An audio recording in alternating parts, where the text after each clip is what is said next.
Ka Halalim, Yahweh, Bahashem, Yahweh Shah, Bahashem Hakwadash, double honors to the apostles and elders, great millstone. Salutations to the Akhmat pushing this word in all sincerity and honesty. The hopeful elect. I'm Brother Korah Allah, and through the Spirit, I'm going to a quick lesson sitting here in traffic.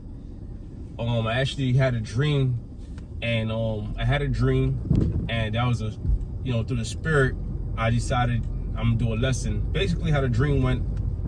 Well, first of all, you know what? If I even start speaking, rambling, it's a scripture I want to get.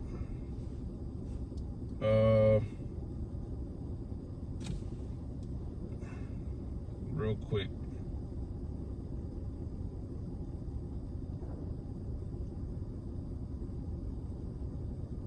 Slakia.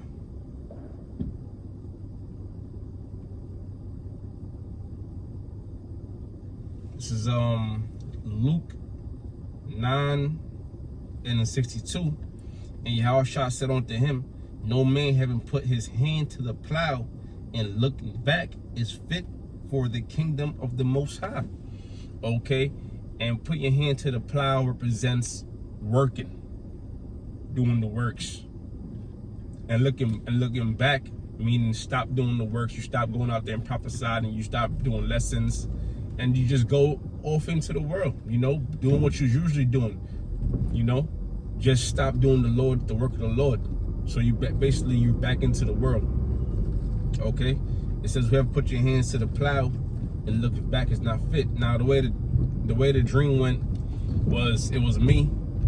I was at work. All right, I was on the gun, doing some construction work, all right, digging a hole, breaking up some concrete, whatever, in the ground. And I went on break or whatever I did, but I ended up with some clippers, and now I'm grooming my beard. I'm not cutting it off, but I'm just grooming it, making it a little neat. And before I knew it, my bed was so low, it was like it wasn't there, like a 5 o'clock shadow. And when I saw it in the dream, I was like, I was scared. And when I saw it in the dream, I was scared, and because you're supposed to keep, according to the law, you're not supposed to cut your beard off. You're supposed to keep a beard on your face, and I never cut my beard off since I was in the truth. So in the dream, I cut it off, and then I was upset, and then I went back to work, and my work was done,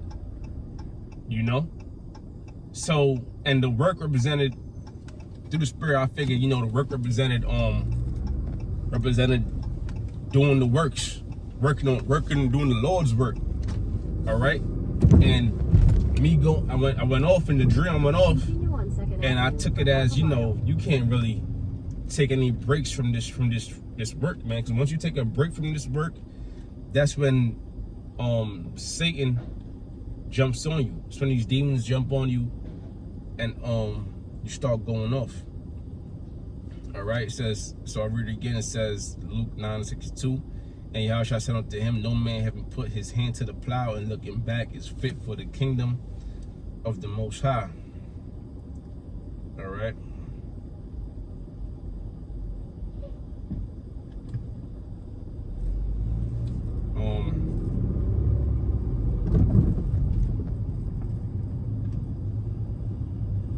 Let's see what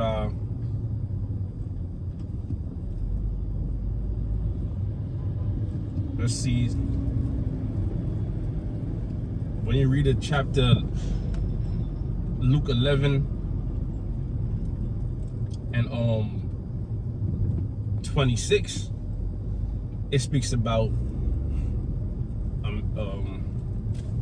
if I could go into it real quick, I will. Maybe at the next red light, just skim through it real quick. All right. Or Matthews 12:45, chapter 1.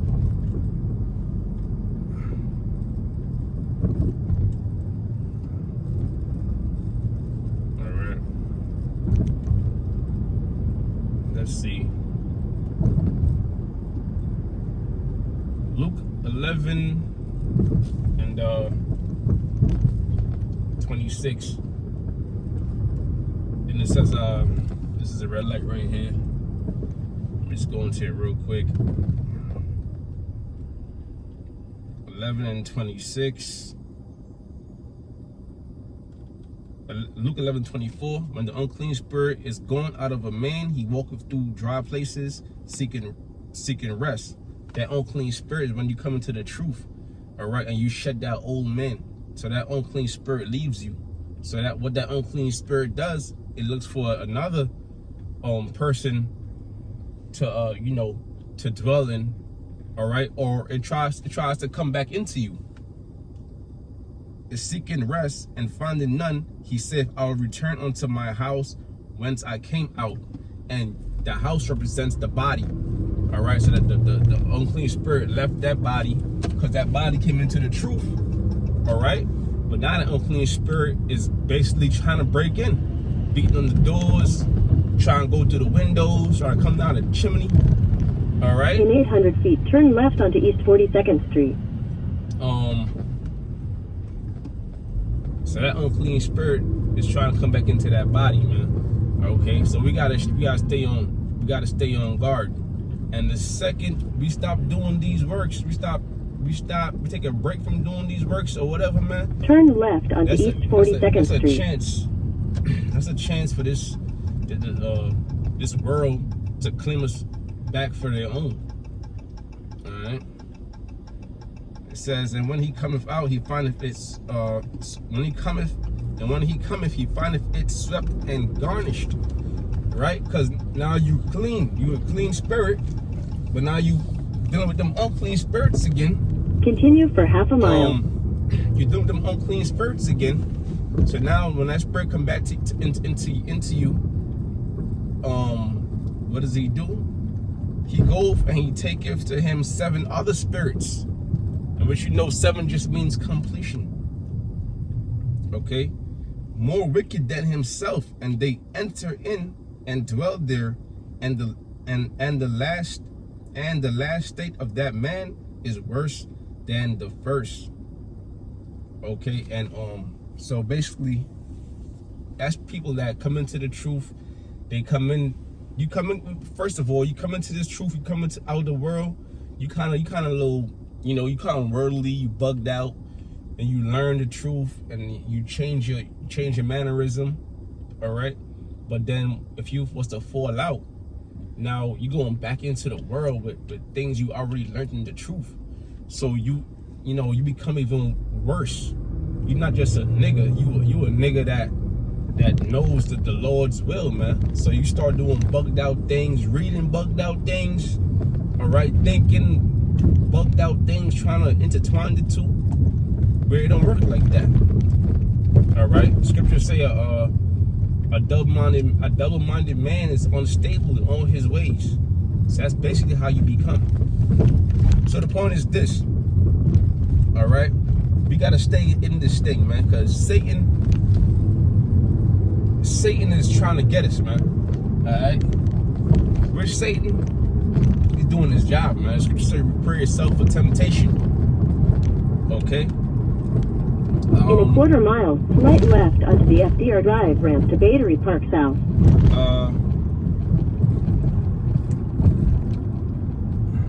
This is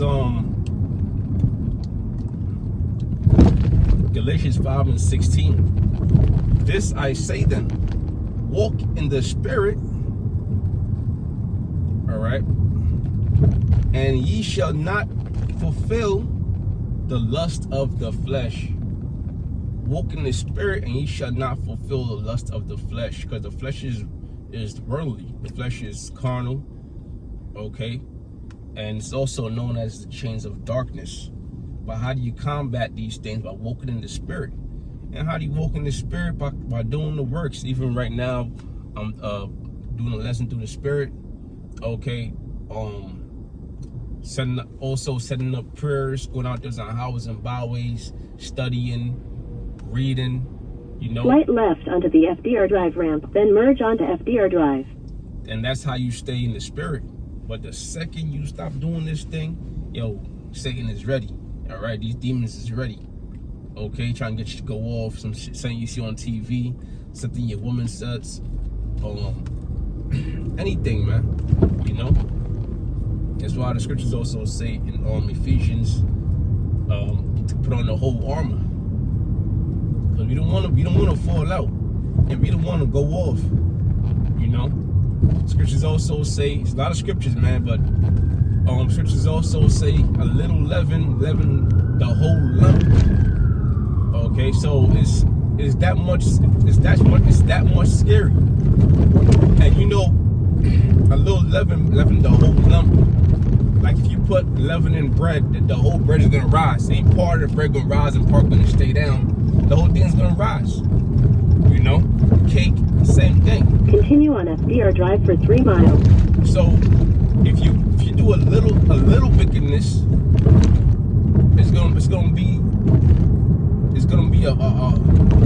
it could possibly consume you. You know. So now you being wicked, but you're still in the truth. But then you just do something that you know basically ain't no coming back from, or you might feel ain't no coming back from in your mind, and that might throw you off. For example, all right. So yeah, a little level the whole lump, but of course we have the faith in Yahweh Hashem Yahweh Shai, and the elect, the number we all strive to be a part of is not going to be consumed by these unclean spirits. And with that, I want to say all praises goes to Yahweh Hashem Yahweh Shai Hashem Hakodash. Double honors to the apostles and the Elsewhere Millstone, and salutations to Akmadeh pushing this word. It always is sitting in honesty. Shalom.